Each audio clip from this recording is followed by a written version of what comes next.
এই লোককে কোমর সমান মাটিতে পুঁতে রাখা হয়েছে।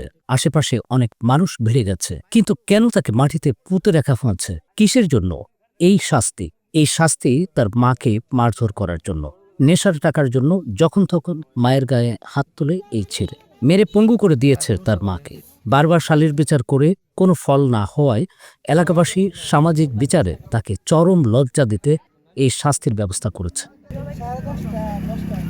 বৃদ্ধ বয়সী সন্তানের ছায়ায় নিরাপদ থাকার কথা মায়ের, অথচ সন্তানই তার জন্য কাল হয়ে দাঁড়িয়েছে।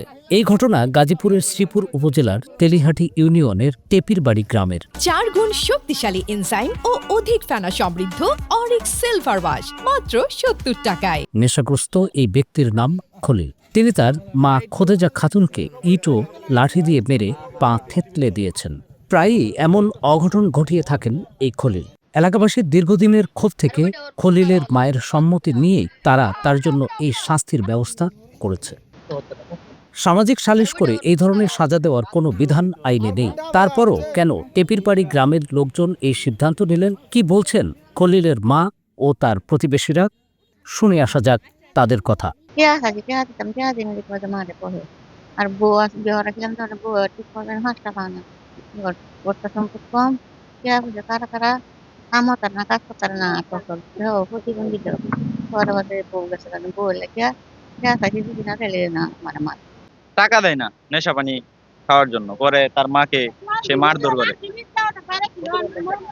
অনেকবার, যে ইট দা আর অনেক কিছু দিয়া মারে, মাথা মুথা ফাড়াইলা, আজকে পাও এরিয়া ভাঙ্গালছে, পরে হের এলিগা এই শাস্তি দেওয়া হইলো হেরে গাতা কইরা। প্রতিদিনই তার মার কাছে দেয়, তার মা একটা অসল মানুষ, প্রতিবন্ধী তার মাও, আর তো কাফ হয়ে মাটিতে খারিয়ে থাকতে পারে না। তার মারে আজকে সকালে মাইরা ঈদা বাইরিয়া মাথায় ঠ্যাং তো কাটাইয়া লাগছে। নেশা করে বাবা মার গায়ে হাত তুলে এরকম মানুষকে আমার জানা মতে মাটিতে পুঁতে রাখা নয়, এর চেয়ে কঠিন শাস্তি হওয়া উচিত। টাকা না দিলে মারধর করে। আজকে সকালে ইট দিয়ে তার মায়ের পায়ের গোড়ার মাঝে বাড়ি মাইরা পা ভেঙে ফেলেছে। তো এলাকাবাসী এই জিনিসটি অবগত হয়েছে, তারপর এলাকাবাসী সবাই মিলে তার এই শাস্তির বিধান দেওয়া হয়েছে। 4 গুণ শক্তিশালী এনজাইম ও অধিক ফেনা সমৃদ্ধ অরিক্স সিলভার ওয়াশ মাত্র 70 টাকায়।